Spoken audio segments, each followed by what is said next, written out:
नरहरी पाताडे, आरोही स्वयंसंस्था बचत गट गोडवली यांच्यातर्फे मी सरबतचा गाडा लावलेला आहे. आणि काय सांगायचं, मी धंदा करते तरी रोजचा धंदा माझा 700-800 रुपये होतो.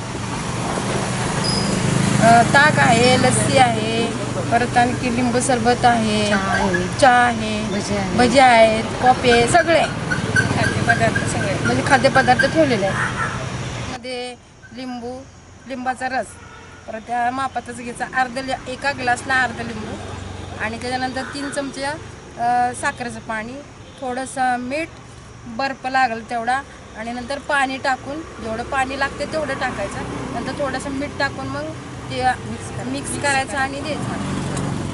त्याच्यानंतर त्याच्यावरती सब्जा वगैरे टाकून द्यायचं.